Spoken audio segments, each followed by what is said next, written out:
Hello students, good morning. Welcome again in our moral value class. Today I am present with a new story. The story name is Ritik visits his uncle. In this story we study about civic responsibility. Civic responsibility means participation in the public life of a community with a focus on common good. इस moral value की class में हम आज पढ़ेंगे civic responsibility के बारे में। Civic responsibility means participation in the public life of a community कि कम्युनिटी की जो पब्लिक लाइफ है उनके अंदर बहुत सारे जो काम होते हैं, जैसे सफाई को लेकर के ऐसे बहुत सारे काम होते हैं, उन सभी के अंदर पार्टिसिपेट करना and with A focus on common good, और उस काम के ऊपर बहुत अच्छे से ध्यान देते हुए उस काम को पूरा करना। Now we start our story. Ritik was a very mischievous boy. Ritik was a very mischievous boy. Hrithik एक बहुत ही ज़्यादा बदमाश लड़का है, शरारती लड़का है। Whenever he did something wrong, he tried to escape and flee at home. कि जब भी वो कुछ गलत कर देता है, he tried to escape and flee at home. वो घर से भागने की कोशिश करता है before getting cut. किसी के पकड़ने से पहले ही, कि जब भी वो कुछ गलत काम कर देता है तो वह किसी के पकड़ने से पहले ही घर से भागने की कोशिश करता है, जैसे कि breaking windows while playing cricket, scribbling on the walls in the neighbourhood and playing loud music were some of them. Like breaking windows, कि जब वो क्रिकेट खेलते टाइम पे विंडोज़ को ब्रेक कर देता है। स्क्रिबलिंग ऑन द वॉल्स, दीवारों के ऊपर लिखना। इन द नेबरहुड, पड़ोसियों की दीवारों के ऊपर लिखना। And playing loud music were some of them, और कभी कभी तो वह बहुत ज़्यादा लाउड म्यूजिक भी प्ले कर देता है। वन डे, एक दिन, he entered his house running, एक दिन वह अपने घर में दौड़ते हुए एंटर्ड करता है।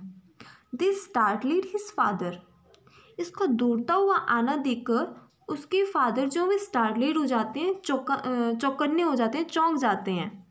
फादर से व्हाट हैपन ऋतिक, क्या हुआ Hrithik. What did you do this time, इस टाइम पे आपने क्या किया है। ऋतिक से विथ हेजिटेशन, ऋतिक हेजिटेशन से कहता है नथिंग डैड, हिचकिचाते हुए कहता है कुछ भी नहीं डैड। फादर से you are hiding something for me, कि आप मुझसे कुछ छिपा रहे हो। Tell me what it is, बताओ मुझे क्या है वह। Hrithik, I broke Mrs Sharma's flower pot accidentally. Hrithik से I broke Mrs Sharma's flower pot accidentally, कि मैंने मुझसे एक मिसेस शर्माज का फ्लावर जो है वो टूट गया है। फादर से शॉक्ड, फादर शॉक्ड से कहते हैं what, how did it happen, क्या ऐसा कैसे हुआ। ऋतिक से I was running after a kite and droplet over a flower pot in her garden. Hrithik कहता है I was running after a kite, कि एक पतंग के पीछे दौड़ रहा था। And droplet over a flower pot in her garden, तो उनके गार्डन के अंदर फ्लावर पॉट के ऊपर गिर गया।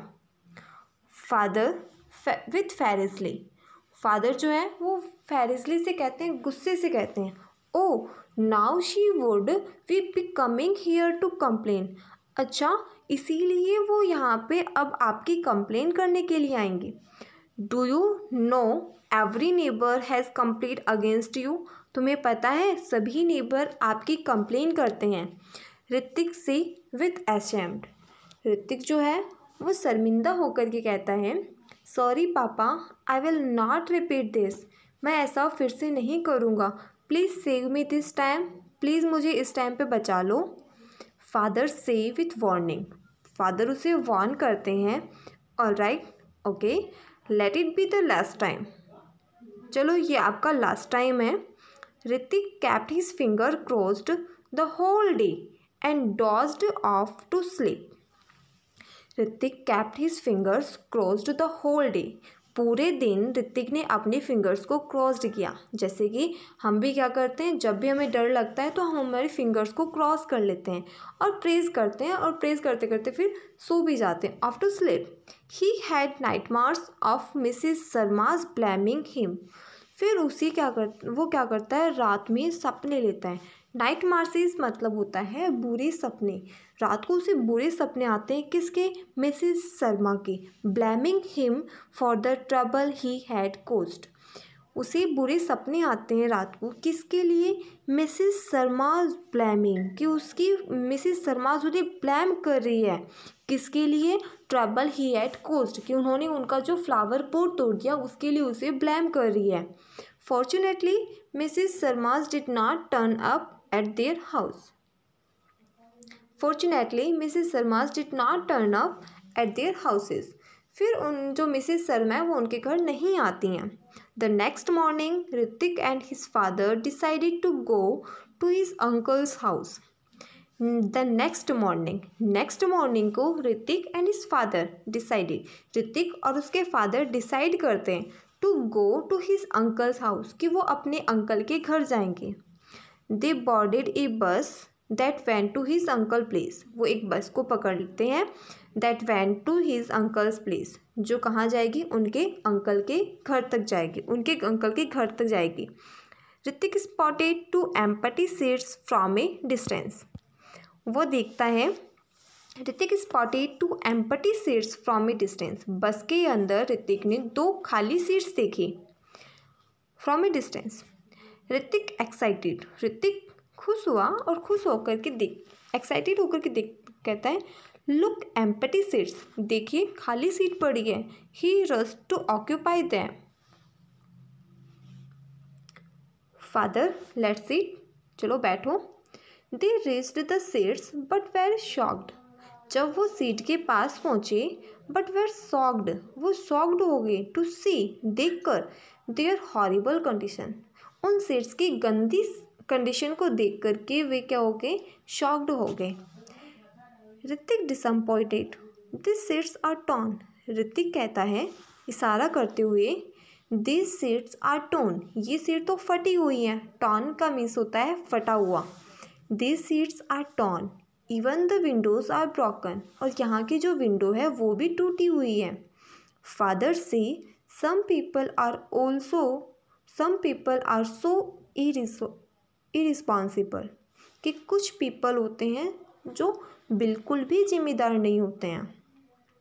They spoil it thinking that this is not their own property, वो इन सब को स्पॉइल कर देते हैं, ख़राब कर देते हैं, ये सोच करके वे सोचते हैं that this is not their own property, कि ये उनके खुद की प्रॉपर्टी नहीं है, इसलिए वो इनको नुकसान कर देते हैं, तोड़ देते हैं या फाड़ देते हैं।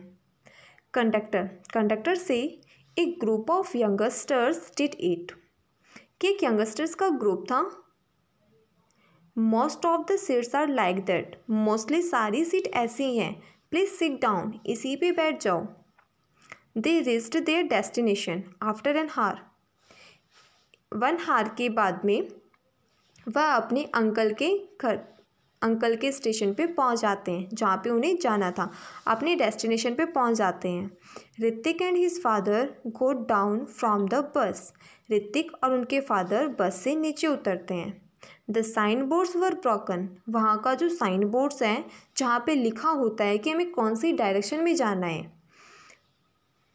The sign boards were broken, वह साइन बोर्ड्स भी टूटा हुआ था। They could not find the way to his uncle's house, तो वह अपने अंकल के घर का रास्ता नहीं जान पा रहे थे। Could not find the way of his uncle house. They manage to find the street, उन्होंने गली को देखा, उस गली में जाते हुए उन्होंने मैनेज किया।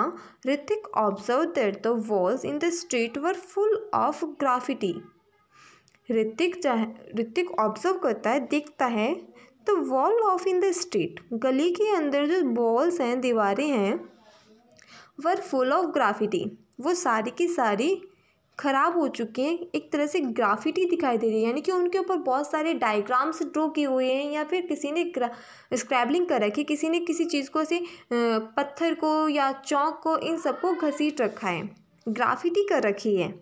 Huge garbage was dumped in the middle of the street, कि वहाँ पर Hrithik observed that the walls in the street were full of graffiti. Hrithik देखता है कि जो स्ट्रीट की वॉल्स हैं, गली की जो दीवारें हैं, वर फुल ऑफ ग्राफिटी, वो सारी की सारी ग्राफिटी हो चुकी है, मतलब उनके ऊपर कुछ ना कुछ ड्रॉ किया हुआ है, ख़राब कर चुके हैं।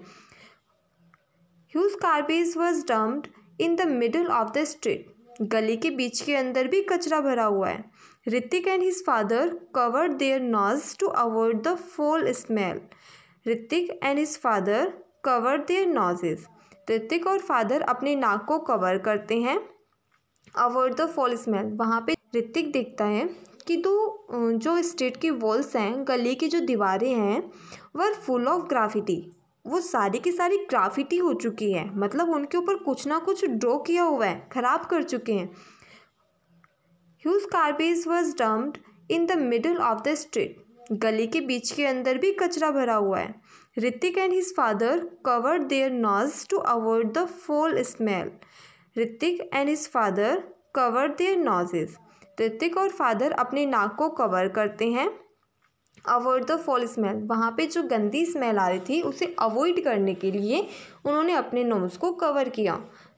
द स्ट्रीट लुक्ड डिस्गस्टिंग, वह गली बहुत ही गंदी लग रही थी। ऋतिक से मेकिंग ए फेस, एक फेस बनाते हुए कहते हैं, oh what A fall smell, want come here again, कि कितनी गंदी स्मेल आ रही है, वॉन्ट कम हियर अगेन, हम यहाँ वापस नहीं आएंगे, मैं यहाँ वापस नहीं आना चाहूँगा।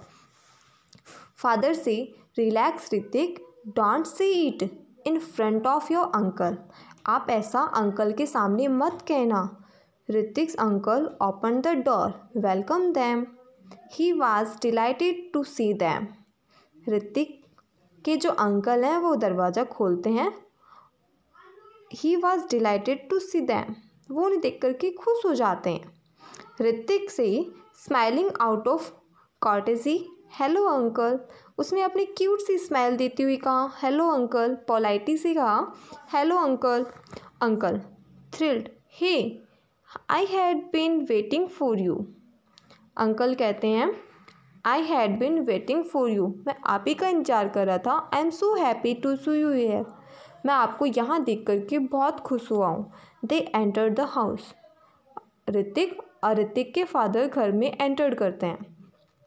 अंकल से, I am sorry our street is very messy, uncle कहते हैं I am sorry our street is very messy, मेरी जो गली है वो बहुत ही गंदी है।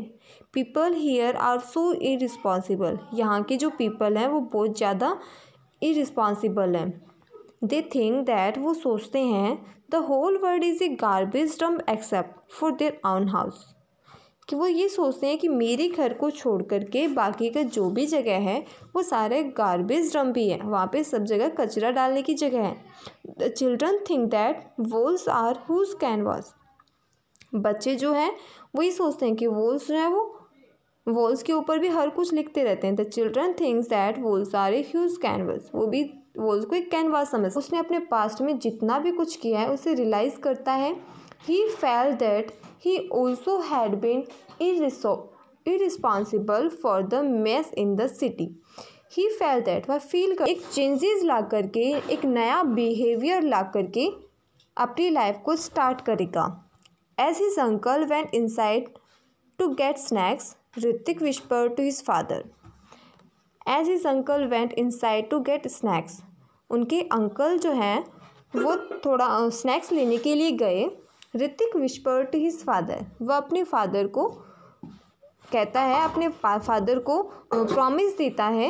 ऋतिक से, I am sorry papa, I understand now, I shall not to do all this again, sorry papa, मैं समझ गया हूँ, अब मैं आगे से ऐसा कभी भी नहीं करूँगा। दीवारों पे लिखना या विंडोज़ वगैरह को तोड़ना ऐसा बिल्कुल भी नहीं करूँगा। फादर स्माइल, फादर हंसते हैं एंड पैटेड हिज बैक, और उनके पीठ के ऊपर शाबाशी देते हैं। अब देखो इस स्टोरी का मोरल क्या है। Always take care of the public property. हमारी पब्लिक की जो प्रॉपर्टीज़ हैं, फॉर एग्ज़ाम्पल बसेस हैं, या फिर हमारे जो सड़कों के ऊपर डस्टबिन रखे होते हैं, सड़कों के ऊपर साफ़ सफाई का, be responsible not only for the private property. हमें सिर्फ प्राइवेट प्रॉपर्टी के लिए ही रिस्पॉन्सिबल नहीं होना चाहिए, but for the public property too. हमारी जो पब्लिक प्रॉपर्टी है उनके लिए भी रिस्पॉन्सिबल होना चाहिए। हमें सिर्फ हमारे घर की ही सफाई नहीं रखनी चाहिए, उसके साथ साथ हमारी पब्लिक प्रॉपर्टी जो है, बस हैं, सड़कें हैं, इन सब का भी ध्यान रखना चाहिए। Okay, here our class is closed.